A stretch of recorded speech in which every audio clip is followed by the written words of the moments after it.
Awesome. All right, so we are live. Today's guest is Teodora, and she is a psychologist and parenting coach. She focuses on children in tech.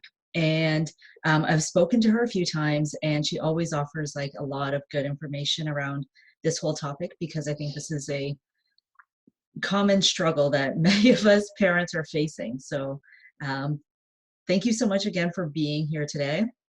I know Of it was kind of course. a crazy morning for you, so Yes. All because of tech. yes. So why Yes. don't you go ahead and introduce yourself and then we'll kind of get into Sure. the conversation.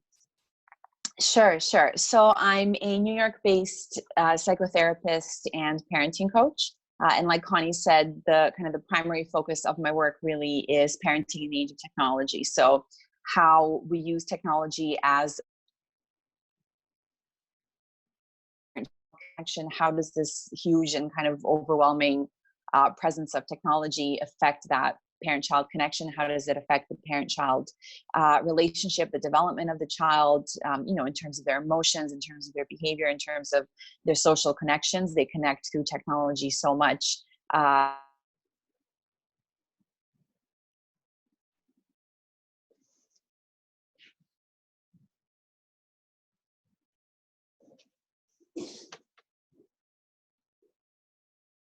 What is the effect that technology is having? Unfortunately, a lot of the research is still kind of lagging behind. We can't really get people to agree on what the research is actually showing us. So I'm sure that a lot of our viewers, especially those of you who are parents, and I think most of you are, would have seen all these various kinds of headlines in, everywhere from the New York Times to the Atlantic to the Washington Post.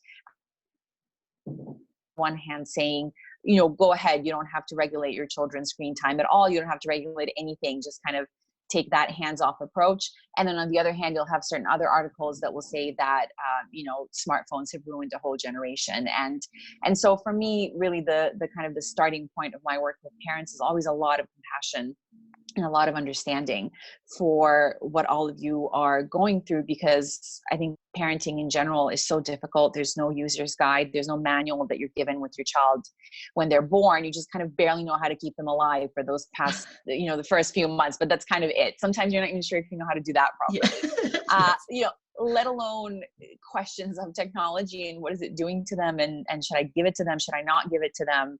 Is it going to ruin their brain and their life? And is it going to ruin my relationship with them? And I mean, there's so many questions, let alone then, more complex things such as cyberbullying and fake news and all these different things. So it's a really, I think it's a really difficult time to be a parent. And I feel very passionately about children. And so kind of my main kind of goal, my main aim, my main desire is really to try and be there for parents. And even if I don't have all the answers, which by the way, I don't, I know a lot of parents will have a lot of questions about what we're talking about today. I don't claim to know all the answers because, again, none of us are too wise when it comes to this whole conversation around tech, but I always try to at least give parents a little bit of comfort, give them a little bit of support, and know that in this whole kind of mess that is parenting in the age of technology. I'm a part of a number of different parenting groups online where parents will come in and discuss their issues with technology. And I'd really recommend, as much as you can, to use technology in that way. I think that's one of the most useful ways we can use it, to find groups of people who are maybe going through the same things, that seek out those groups for comfort and support. And some of the groups that I'm part of have, tens of thousands of members, and you can very quickly and very easily see patterns. I think pretty much all parents kind of have the same questions when it comes to technology. And regardless of whether they have kind of well-behaved or misbehaved kids, it seems like all kids are kind of experiencing this tech world in a very similar way, and getting themselves into similar kinds of kind of traps and challenges. So I think that's the most kind of important thing to really, or the best kind of note to start any conversation around tech on, is the fact that every parent is struggling with this. So if you do feel like you're alone, you're really, really not. Right. You're absolutely not. Right. Thank you for that. So I think one of Sure. the things is that tech has a really great purpose. Like you said, like it helps us to get resources and gain and build Yes. community. It also can be very Yeah, educational for children, right? absolutely. Yeah, And I think that it's that, where is that tipping point of, because right. there's also like the different age ranges and what's kind of appropriate for Sure. each age range. There's also, I think, so you had mentioned that there's a difference in between how boys and girls consume tech. Yeah.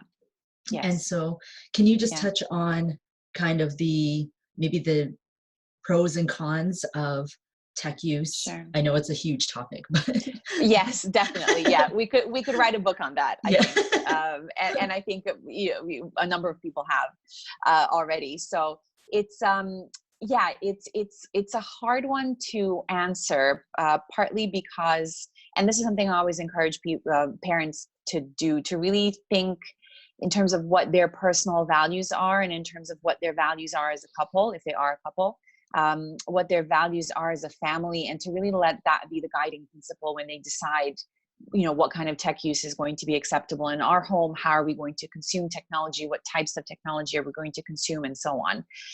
So that is what I always say to begin with. So I'm hesitant to just kind of prescribe rules and instructions for people, because they may not match up to to kind of Mhm. what their own views are, and what they want to be exposing their kids to. And it's the same with so many different things. You can talk in those terms when it comes to sugar, when it comes to smoking, alcohol, driving. Parents have different views on all of these. So generally speaking, what I always tend to say is that for very young children, so let's say about the age of 4 and below, something like that.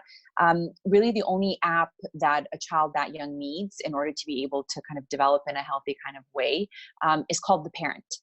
There isn't really anything else that you can give a child on top of that they really really need in order to develop in all the kinds of ways that we want them to be developing. So any kinds of social skills that they need, any kinds of emotional regulation skills that they're not going to master obviously when they're 4, but they're going to start kind of practicing, their verbal abilities, all of these different things.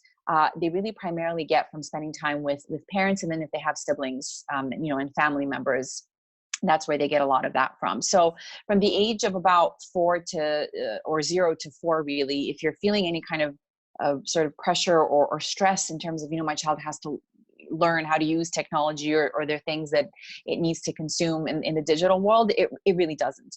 And anybody who tries to sell your product by telling you that is lying to you. So that's the first thing. If you would like to, or really, if you're a single parent or whatever it is, and if you need to expose your kids to some amount of cartoons or little videos or music videos, whatever it is, when they're that little, of course you won't ruin your child if you do that. So that's perfectly fine. You want to try and keep it to minimum, obviously, as much as you possibly can. Part of the reason is that before the age of about 2 or 3, children's eyes are very sensitive. Their visual system is still developing. I've spent some time working as a vision therapist as well, with visually impaired children. So you want to make sure, if for no other reason than for just kind of for the sake of their healthy natural eye development, that you don't expose them to screens too much, because looking at a screen and kind of looking at the 3-dimensional world, it activates our eyes in a very different way, and it might impair some of that eye development. So before the age of about 2 or 3, kids really shouldn't be exposed to any technology for that reason. Wow. Now we know that for other reasons, such as their literacy skills, their vocabulary, some of the research that's been done in Massachusetts with the American Pediatric Association has shown that kids who do consume a lot of technology when they're quite young learn much fewer words. So they were tested Interesting. at somewhere between, I think, the age of about 4 to 7. So I can't quite remember now, so you'll have to forgive me for that. But they did find that the number of words that children speak are much smaller when they're exposed to a lot of technology when they're younger. And some of the research around children learning new languages has also shown that language acquisition is really best when it's done with a live human being. So a person who will read to you or sing to you or explain things to you in that language. So I think generally we know that humans acquire language by speaking to other humans and listening to other humans. It's not done so well when it's done over any form of tech. So that's for very young children. So I feel like parents who have kids of about that age, it's a much more straightforward conversation. It's a lot easier to talk about these things. Once Right. kids hit the age of about 5 or 6 or even 7, then it gets a lot more difficult. And of course, once they enter any kind of schooling system, whether it's even kindergarten or, once it's preschool and school, then of course you have technology entering through those channels. And so technology in schools is a very big topic as well. So when kids are at that age, so kind of 5 onwards, you as the parent know your child best. So you will know things like how good are they at self-regulating? How good are they at starting a new task and stopping one that they're already engaged in? Is it a very difficult thing for them to do? Or can they kind of move through their day pretty smoothly? What's their impulse control like? Again, what are their literacy skills like? How verbal are they? What's their comprehension like? You'll know all of these different things. And then I think really based on that is how we can decide and know, okay, I feel that this child is okay if they consume about an hour of technology every day. It's all right for them to switch it off and move on to something else. Otherwise developmentally, they're hitting all the, generally speaking, the milestones that they need to. They can speak quite well. They can interact with others quite well. Everything's all right. A lot of the times parents who have kids who have issues with that, maybe kids who have issues with attention deficit or hyperactivity or anything like that, those parents will tend to say that it's a lot harder, of course, logically, for their kids to control their own tech use. So in those instances, if your kids have behavioral issues like that, you want to try and keep it to minimum, as much as you can. Again, it's very hard for me to say 15 minutes or an hour because, like you said, there's educational content out there that's really wonderful. There are ways in which kids can communicate with their family members, say by using Skype, or, you and I are using Zoom right now. So spending an hour on Skype with your grandparent isn't the same as watching unboxing videos for an hour. Right. I wouldn't recommend those to any age, children or adults. But again, that will be your call, but I would discourage that for sure. And then we also have the issue of kind of passive use of technology as opposed to active use of technology. So some level of passive use, as in, we're just watching fun videos or something like that, is okay. You want to try and encourage active use though. So if they're, puzzles online or learning new things online, investigating things online, learning about whales or dinosaurs or painting or art, or whatever it is that your child is interested in. If it's really stimulating for them, if they're really engaged in it, if it's really kind of encouraging and stimulating their problem solving skills and their critical thinking skills, their social skills, all of that stuff will of course be a lot better than them watching, say, unboxing videos. And then of course, some of the markers that you can use kind of straight off the bat is looking at things like, are they getting enough sleep? Are they getting enough physical activity? Are they spending enough time with other children and just, other humans in general? Those are always kind of the easiest kind of spots from which you can start and have a look at how much sleep are they getting and how much time are they spending being physically active. Is their weight or nutrition maybe an issue? And then that needs to be addressed first. So those are some of the guidelines. And then of course, once you get into the kind of middle school and high school range, of course, then you're dealing, that's the other problem, is with every stage, the issues, it's all tech, but it's all very different issues with tech. Yeah. Because then you're talking about things like, do they own social media accounts, and are they on TikTok, and are they on Snapchat? If they are, how are you letting them engage with these platforms? Are you kind of, are you in that kind of hands-off camp where you're kind of letting them handle it on their own? Are you monitoring what they're doing? Do you have a TikTok account yourself and are then interacting with your child via that? Are you tracking them? Are you kind of doing random searches, which I know a lot of parents do? How are you kind of managing that whole world when they're at that age? Because of course, as they always say, as the kids get older, the problems get bigger too. So then you have things like, sexually inappropriate content, and you have cyberbullying, and you have things like that. So the concerns, even though like I said, it's all tech, and it's all screen time, which is now becoming kind of an outdated concept. It's about so much more than that. And when they're at different ages, it's different things that you're worrying about. When they're younger, you're mostly thinking about, are they developing those kind of basic human skills in the most kind of healthy and natural way that they're supposed to. So are they able to communicate with other people, establish eye contact? Are they okay to do certain things independently that are age appropriate? Do they understand things that other people are saying to them? How are they with their kind of self-regulation, their impulse control? Are they capable of waiting for a little bit? How are they able to tolerate their kind of big emotions, especially things like anxiety and irritation, and things like that. And then, of course, all the demands of school, like reading and writing and comprehension and these things. Once they start getting a little bit older, then you're worrying about some of those more social kind of aspects of it. Yes. So things like, are they consuming inappropriate content? Are they being bullied? Because you'll hear these things all the time, and kids are creative, which is a wonderful thing on the one hand, but if they want to be mean, they can be creative in really, really horrible ways. And so there's all kinds of instances of cyberbullying going on now. But I think kind of the underlying thing, really, no matter what your child ends up experiencing online, is that if you do have an open relationship with them, and if you are able to talk to them about things, and if they're able to talk to you about things, if you have that kind of open channel of communication, even if they do encounter something negative online, which I think unfortunately at this point we can't even say if they do, it's when they do. Right. It's almost inevitable that it's going to happen.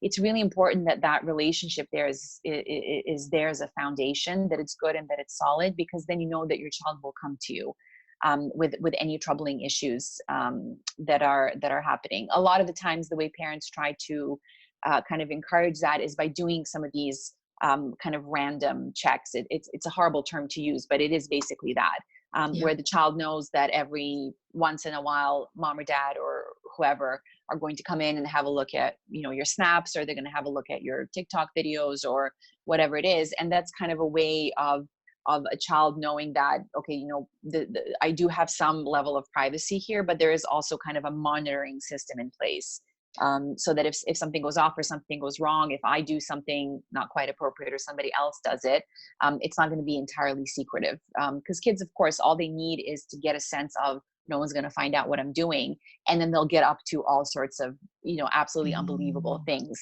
at times. So I think that again, that parent-child connection and the communication is probably the kind of the pillar of everything we're talking about. Yeah, so I think that the challenge for like the younger kids, right? The challenge of them wanting to be on tech, right, is a Right. very different conversation from the challenge I'm and many others are facing of the social challenges, right? So, like, Sure. should they have a TikTok account? And like Yeah. for me, I'm like, okay, I'm going to monitor Yes. who's allowed to follow her. I'm going to check Sure. what comments are being left, what comments she's leaving, and Sure. and then the end, I would love that she not have a TikTok account at all, right? Like it's Sure. gotten a Yeah. very bad reputation, and I'm not Yes. sure like Yeah. how can we start to have the conversation, especially as she's entering these ages like teens and tweens, entering Yeah. those Yeah. ages of not wanting to discuss it and not wanting their parents Yeah. as involved, right? So Sure. Yeah. addiction, I Yeah. guess, is the Yeah. Yeah. Addiction is another kind of a tricky word when it comes to this conversation. A lot of people are against using it. Um, some people are absolutely for it, and they believe that what we're seeing is actually a form of addiction. I'm kind of somewhere in between. I try to lean a little bit more towards using other words like maybe attachment or dependency or overuse or things okay. like that. Just because addiction tends to have that very, very heavy connotation of substance misuse of some kind. Although we know that some, especially when it comes to things like gaming, some percentage of the youth population does end up being addicted to a lot of these gaming platforms and certain other things as well. So when it comes to that, I prefer to think of it as more of kind of an attachment or maybe an overuse of the platform. Speaking of TikTok, I think that's a very big one for parents right now, especially parents who have kids of that age, kind of the preteens and the teens. And one of these groups that I was mentioning earlier that I'm a member of, parents will post all sorts of questions. And one of the questions actually that came up today was, should I let my child get on TikTok and, have a TikTok account or profile? And I think there were nearly 150 responses or something like that within about an hour. I think people were very, very quick to kind of chime in. And I think about 60 or about 60% of the responses or something like that, because I did go through and I counted them for the purpose of our conversation, said no, just absolutely no, don't do it. Mhm. There were those who said, and this was a question regarding a 16-year-old, right? So you are talking about somebody who's kind of on their way to becoming a young adult. There's some level of freedom there and independence. They're going to be driving a car soon and things Yep. like that. So they're a little bit older. But regardless of that, there were some parents who felt that they need to learn they need to see what the pitfalls are, and they need to learn how to be responsible for themselves, because soon they'll be leaving home and going off to college and all these things. Oh, interesting. But a lot of others had very, very negative experiences of TikTok. Many of them, like I said, just said no and didn't give any explanation. They just said no. So some others were saying that they were sharing their own experiences and saying that, it's not really even just about, is my kid good or is my kid bad? My kid was good and we had a great relationship. What I was talking about before, and open communication, everything was great. But then once they got on TikTok, is just the nature of that platform, where when I went in to look at what they had done, it wasn't even just about what they had done. I know a lot of people talk about the fact that TikTok is used by a lot of predators, Mhm. trying to send kids inappropriate material, as well as try and get kids to send them certain forms of inappropriate material. So some of the parents were talking about that and saying that their child had been sent these really inappropriate photos, and were asked to send photos back and things like that. And some people went even as far as to say that TikTok is kind of like a Tinder for children, which is frightening. Right. So I think again, I don't like to say no, don't let your child go on TikTok, because you may listen to me and you may not. Again, it's really your decision. It's a very slippery slope. I think that's something that we know for sure. And I always also say that we know that not every child has an issue with their tech use, but we do know that every single platform that's out there and available to them has issues itself, within just Okay. the way it's built, right? And the way it's being used by people. So it's not even always about your kid. It's not about that. And I think it is really important that we let kids know, in your example, let's say, that, I trust you. It's not so much about you. I don't think that you have this evil master plan of using TikTok to do who knows what. That's not what it's about. But the platform is built in such a way, and say Snapchat is built in such a way as well, that your behavior just starts shifting into that direction, because that's how it's built and how the masses are starting to use it. So I think that conversation is really important to have. It's also really important to ask your child, why do you want to have it? What is the reason that you want to be on it? What is it that you're going to get from it? What is this platform going to provide you with, that you really want, or that you're longing for, or that you're desiring, just to really dig in and try to understand why they want to use it and what they're going to use it for. And I think, unfortunately, all of this is forcing us to have those really unpleasant conversations with children a lot earlier than maybe we would want to, because it's better for them to know about the pitfalls of these platforms and the stuff they might see on there. It's better they learn that from us, because if we never talk to kids, say, about inappropriate photos of body parts that they might be sent, and then they come across one and say they're 10 or 11 years old, it might be so overwhelming for them that they're too scared to even say it out loud, that something like that happened, and then they'll hide it from us. Mm. And then it'll pass on as something that happened to them maybe once, maybe many times, and it's something that's kind of weighing heavily on them, but they're too scared and kind of shocked and horrified to talk about it. And if they get talking with their friends may say, well, it happened to me too, and it's no big deal, I sent one back. Or you never Right. know. You never know what that conversation might look like. So I think you will come across a lot of parents who say, based on their own experience, no, don't let your kids go on TikTok or Snapchat, because Snapchat is another one that a lot of parents are very critical of, in terms of, it's very hard for me to monitor what's going on.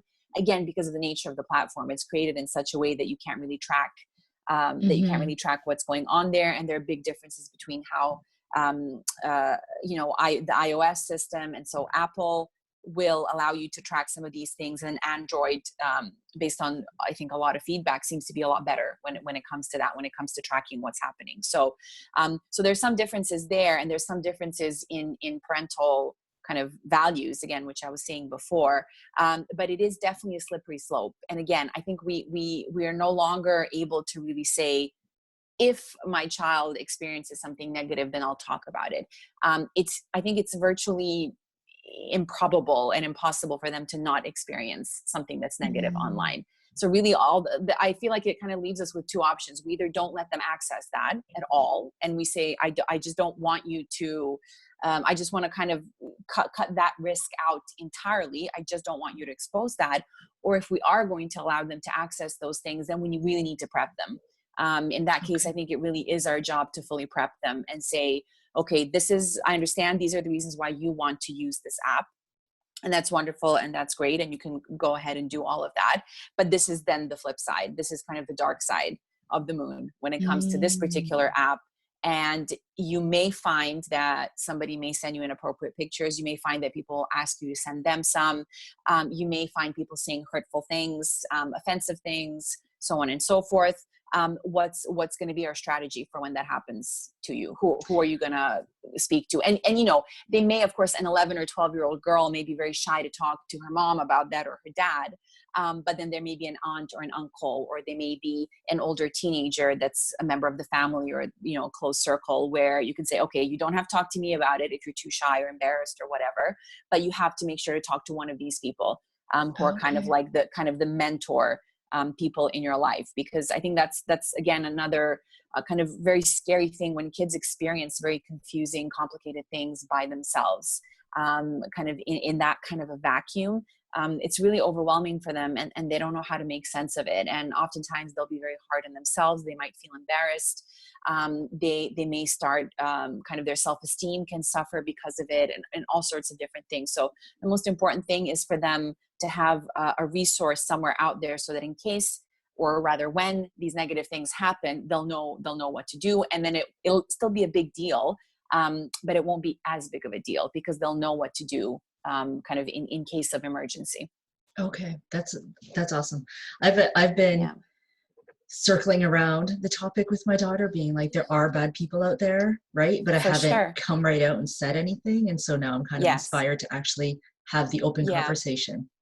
So. Right. Yeah. And I really would encourage everybody to have a look on Facebook in particular. There are a couple of groups. I think one of them is called Parenting in the Tech World. That is, I believe if I'm correct, it is actually kind of moderated by Bark. They're a company that does, they've been in the news recently for some of the amazing stuff they're doing with Instagram and trying to track pedophiles on Instagram who'll reach out to very young girls. So they're called Bark, and they are essentially an app or a platform that helps parents monitor their children's tech use. And the websites they visit, the content that's on there and stuff like that. So they, I believe, are the kind of the administrators, the admins of this group. And I think we're talking about over 64,000 parents that are a part of that group. And so I think for any parent whose child is using technology, which is a lot of parents, especially once they start using social media platforms, that place is incredibly helpful. And a lot of parents, I see a lot of parents really using it as a source of comfort and support. And it's really wonderful to see, because a lot of the times if someone posts a question, they will get at least one answer within, I think, about 5 or 10 minutes. I mean, it really takes no time for other parents to jump in. And, sometimes there are conflicts, and sometimes people will call each other out, and, they won't exhibit the best kind of digital citizenship and the best behavior, which is unfortunate because we're really trying to teach our kids to not be like that. So you will encounter that, but really for the most part, I think, again, what I was saying at the beginning, you just feel like you're not alone. And for me, as somebody who's a kind of a practitioner in the digital wellness space, it's hugely helpful to have access to people like that, and basically to kind of to that demographic, to that population, and to really be able to see on a large scale what so many parents are struggling with. Okay. Is it Bark, B-A-R-K?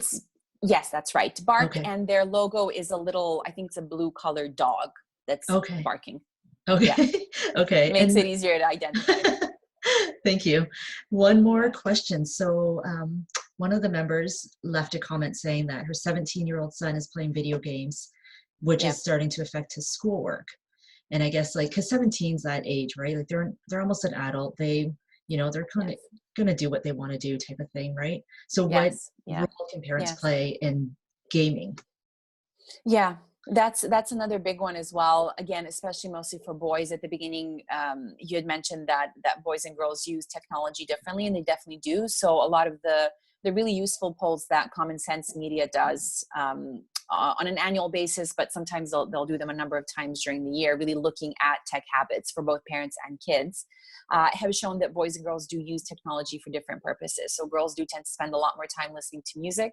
They do tend to spend a lot more time on social media. So of course, that's kind of their main place to go. When it comes to boys, it does primarily tend to be gaming, although they seem to like using their devices for listening to music too. But gaming is a very big one. And of course, the way games are kind of created nowadays with this huge kind of global network, to a certain extent, you are being social in a way when you're playing these games, because most of them, if not all of them, are multiplayer games. And sometimes you can connect with people kind of from across the world. And a lot of the times, if kids are experiencing kind of really positive and fun and uplifting and humorous interactions with other kids, there's nothing wrong with them spending some amount of time playing those games. A lot of those games will also, some of the research has shown, will improve certain skills like problem solving and things like that, certain other cognitive skills. So they're definitely positive aspects to kids playing these games. Like you were saying, when you're talking about a 17-year-old, you're not really talking about a kid anymore, though, especially when you're talking about boys. Physically, they tend to be larger than you at that point. So Right. it's very easy to forget the fact that they are still children in a way.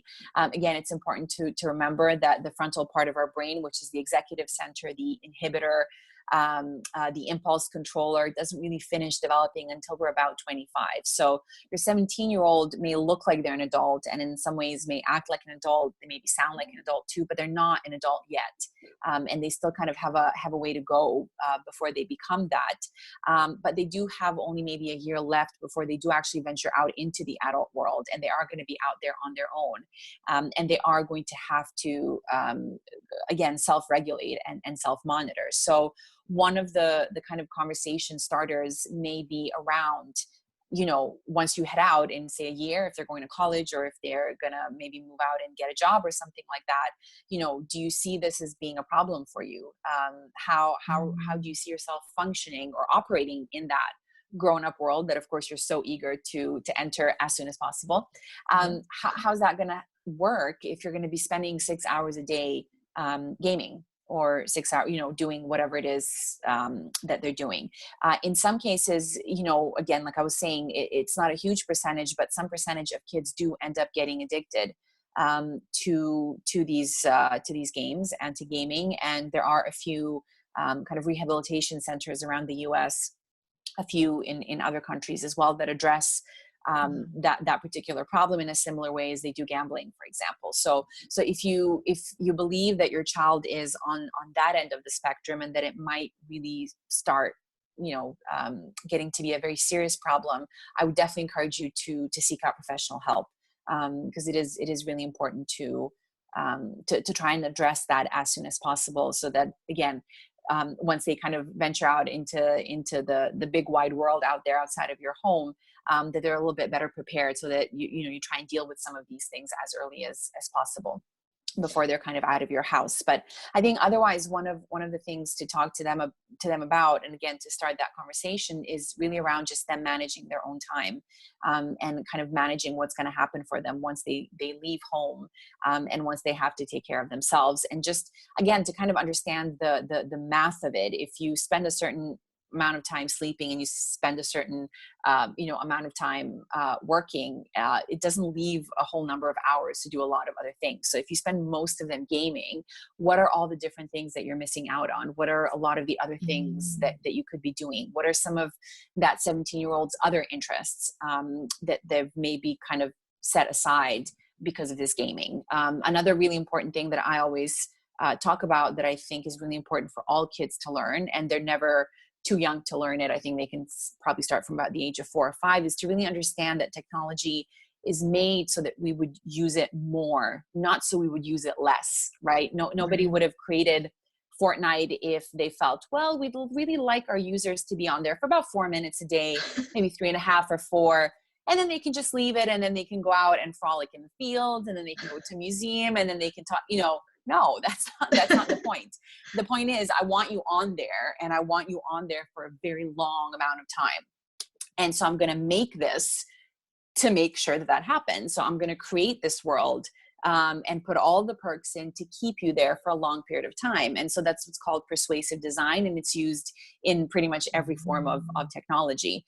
And I think it's important for kids, regardless of what they're doing, whether it's gaming or they're using TikTok or Snapchat or Instagram, it's important for them to understand how some of these things work. So, with YouTube, for example, it's the same thing. The point isn't for you to see one video, shut it off, and then come back a week later, which is why we get recommended videos on the right-hand side of the screen. And in fact, unless something has changed in the past few months, 60% of the content we see on YouTube is a result of the recommendations we're given, not the stuff that we kind of willingly on our own go in and type in. It's mostly recommended stuff. So again, YouTube wants you to spend time there. Netflix wants you to spend time watching Netflix. Their CEO very famously said in 2018 or 19 that Netflix's biggest kind of competitor or enemy even is sleep.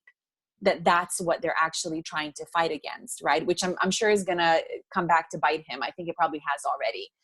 The fact that he said that, because I'm pretty sure everyone from the wellness field is going to come down on him for having said that. But, so those are the things we're talking about. You have the endless scroll on pretty much all social media platforms, these are the things that I think kids need to understand. We need to teach them as early as possible. Help them understand persuasive design, help them understand monetization and the fact that money is being made off of all these platforms, that there are ways in which these platforms are created to make us use them more and more and more. And again, I always like to say, kids have a very intense sense of justice, of this is fair and this is unfair and this is right and this is wrong. It's one of their favorite expressions from the age of about 5. That's so unfair, but that's so unfair. So if you explain to them how a lot of these platforms work and the fact that they really are kind of tricking you, actually trying to keep you there as long as possible, that they're fighting against things like sleep, and they're fighting against your time with your friends, and they're fighting against your time eating and doing all these different things, then the wheels can start turning for them a little bit. And then they can understand that it's not so much that I'm choosing to be on Fortnite for 10 hours a day, is that I am in a sense getting hooked by all these different little things that the company is doing to create this kind of fully immersive, incredible game. And kudos to them for doing that. You'll see some incredible examples of games where you really can't believe that a human being can create something like that. I mean, they do really look amazing. But there is that risk and that danger of, and like you said, where is the mark? How do you know when you've spent enough time? That's something that I always encourage parents to talk to their kids about before kids get onto social media. So if you're on Instagram, for example, one of the things that you can talk to your child about is say, we call this the infinite scroll. It means that Instagram doesn't really have an end. There's no end. There's no, when you go to school, you have a beginning and you have an end. When you go to sleep, a start and a finish. When you go brush your teeth or shower, there's a beginning, there's an end. Dinner time is a beginning and it's an end. Instagram doesn't have an end. It doesn't really have a beginning either. So that's a great conversation to have with your child. How are we going to know when it's going to be our last picture that we want to look at or that we want to like or whatever it is? And so we can have those conversations when it comes to gaming as well and say, okay, how are we going to know when we're going to start and when we're going to finish? What to you is going to be the sign that, okay, now I need to stop. And even though a lot of these teenage boys obviously love these games and they spend a lot of time on them. And a lot of times when you ask kids, they say, if my parents didn't have restrictions, I would literally be on this thing all day, every single day, no limits. At the same time, there will be a point after which playing that game is going to stop feeling good. It'll either be because they're hungry or it'll be because they're tired. There was that really tragic case in South Korea, either last year or the year before, where a young man, I don't know if he was 20 years old yet. I can't remember how old he was, but he died of a heart attack because he had been playing the game for so long. He was wearing adult Wow. diapers so that he wouldn't need to go to the bathroom. He had all his meals kind of pre-made and pre-packaged. He had some water there. He had whatever he needed was there, but he hadn't slept in something like, I don't know, 20 or 30 hours or even longer than that. And he ended up dying of a heart attack, a very, very, very young man. Wow. And so, showing them some of these examples of what can happen when you don't really know what the end is, when you don't really know where to finish, when your personal hygiene starts to kind of suffer a little bit, or again, your eating habits, your sleeping habits, when you're spending kind of an abnormally small amount of time with your friends. Kids do feel these things. It's just that we need to kind of awaken them to that a little bit, right? Because, and all of us know this, the more you use tech, the more numb you feel. Yeah. It kind of numbs you down in terms of your emotions. I think recently I wrote this in a blog post. I think that kind of outsourcing our frontal lobes to our tech is dumbing us down. And I think in terms of our emotions, it's numbing us down, because you just find yourself, and physically too, right? Your hands go all numb, all the circulation just kind of drops into your feet or something like that. You become very disconnected from your body. And so even though you're not really well, you're actually not well. You can't quite tell until you kind of stop. And sometimes it takes somebody who's there kind of in your environment to say, hey, are you okay? Like, does this actually feel good to you? And so I think kids can benefit from us tapping in every once in a while. And yes, they may throw a hissy fit at first. But once they're a little bit older, we can have that more rational conversation with them, where we can say, how does your body feel? How do your hands feel? And your legs? Do you feel good?